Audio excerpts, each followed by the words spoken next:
ابتدائی تعلیم حضرت بہاؤالدین بلخی نے خود دی اپنے بیٹے کو. پھر آپ کے تلامذہ اور مریدین میں سے ہی ایک بڑے نامور عالم تھے حضرت برہان الدین محقق، ان کے سپرد کیا. بہت بڑے نامور عالم تھے، انہوں نے تربیت بھی دی، اتالیق مقرر کیا، استاد مقرر کیا، اور علوم و فنون تمام معقولات و منقولات اکثر و بیشتر ان سے پڑھے.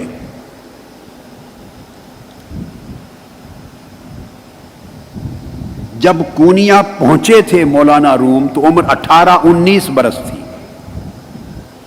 24 برس کی عمر میں والد گرامی کا وصال ہو گیا.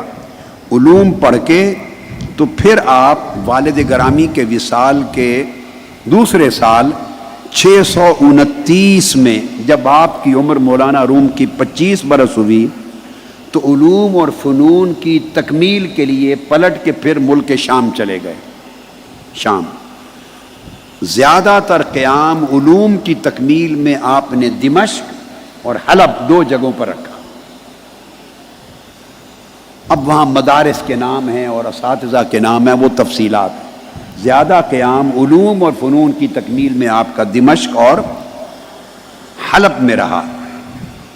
بڑے بڑے اکابر علماء تھے، مدرس تھے، کمال الدین حلبی اور اکابر، عمر بن احمد بن ہبت اللہ، اور بڑے بڑے محدث، بڑے بڑے حفاظ حدیث کے، مؤرخ، فقیہ، مفتی، اور بڑے بڑے فقہا اور بڑے بڑے ادیب اور عالم اور مفسر آپ کے اساتذہ تھے. ان مدارس میں آپ نے، اور آپ علوم الفقہ میں بڑے وسیع مہارت اور معرفت رکھنے والے عالم تھے.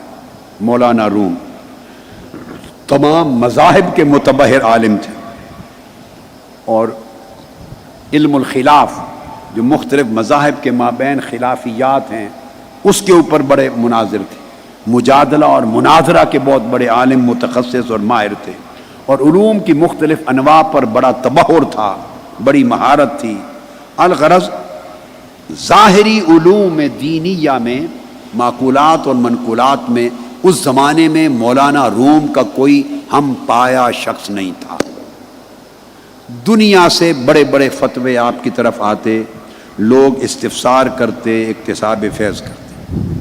آپ پھر درس دیتے اپنے طلباء کو، گھر میں بھی، اپنے مدرسہ میں. مدرسہ آپ کے لیے بنا دیا گیا کونیا میں، اور آفاق میں آپ کا شعرا تھا، ڈنکا بجتا تھا علوم میں تبحر کا. اس زمانے میں جب آپ تکمیل کر کے واپس آباد ہو گئے تھے کونیا میں، ادھر ایک بزرگ ہیں حضرت شمس الدین تبریز، حضرت سلطان شمس تبریز.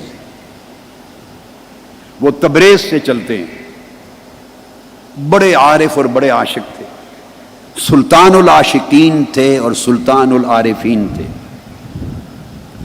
وہ حضرت شیخ بابا کمال الدین جندی کے مریدین میں سے تھے، ان سے اکتساب فیض کیا تھا.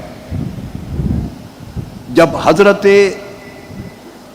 سلطان العاشقین حضرت سلطان شمس تبریز نے جب تکمیل کر لی مقامات میں، معرفت میں، زہد میں، سلوک میں، تصوف میں، مراحل عشق میں، مراحل معرفت میں، تو آپ کے شیخ نے ان سے فرمایا، حضرت شمس تبریز سے، کہ شمس تبریز روم جاؤ، وہاں ایک دل سوختہ ہے،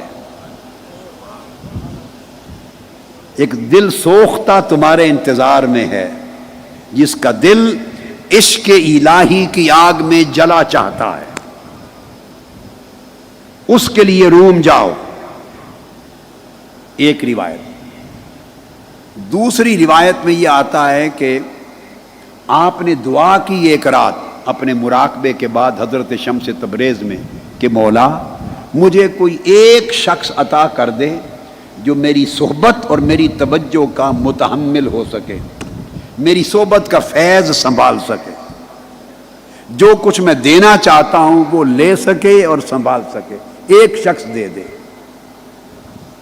تو آپ کو اشارہ ہوا کہ پھر کونیا جاؤ وہاں جلال الدین رومی نام نہیں مگر وہاں ایک شخص تمہاری انتظار میں، وہ تمہاری صحبت اور تمہاری توجہ اور تمہارے فیض کا بوجھ اٹھا لے گا اور سنبھال لے گا۔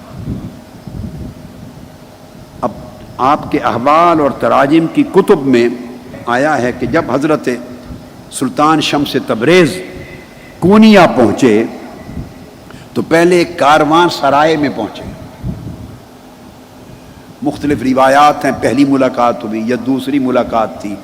ایک روایت کے مطابق آپ جب پہنچے تو مولانا روم کا شہرہ تھا، بڑی شہرت تھی، تمکنت تھی، بڑا وجاہت تھی، بڑا وقار تھا، بڑا نام تھا، اور مرجع خلائق تھے آپ، اور علماء اور فقہا رجوع کرتے تھے۔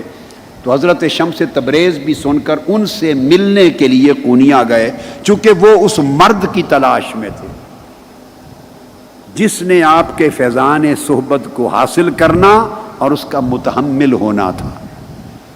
آپ کے گھر پہنچے، ایک روایت کے مطابق جب گھر پہنچے تو مولانا روم اپنے طلباء کو سب اسباق پڑھا رہے تھے، گھر میں اسباق پڑھا رہے تھے، اور ارد گرد کتابوں کا ڈھیر تھا، کتابیں لگی تھی۔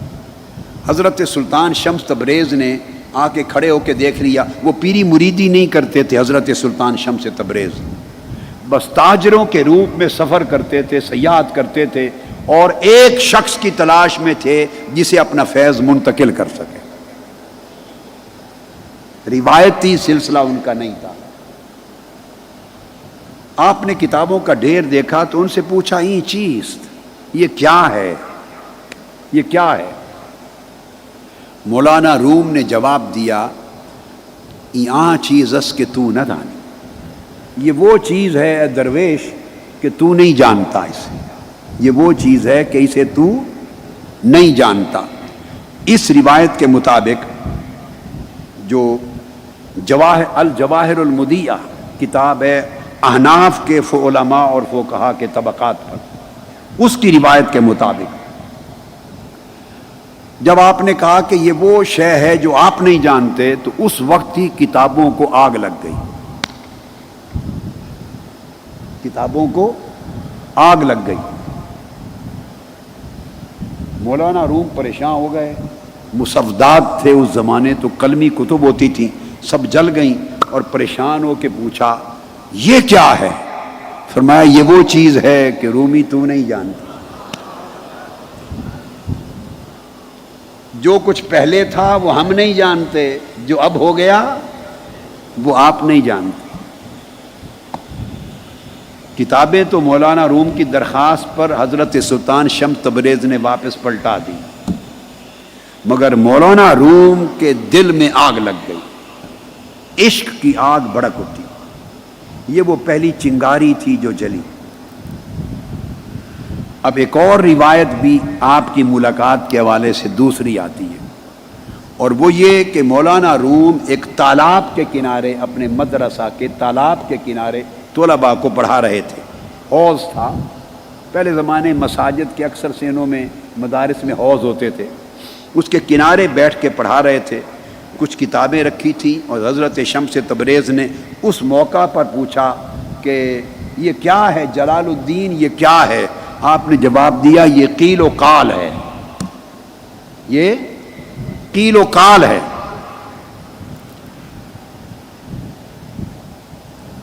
مولانا روم اٹھے، حضرت سلطان شمس تبریز نے ساری کتابیں اٹھا کے اس تالاب میں پھینک دی، پانی میں، نسخے تھے، مصودات تھے، سیاہی پانی میں گل گئی۔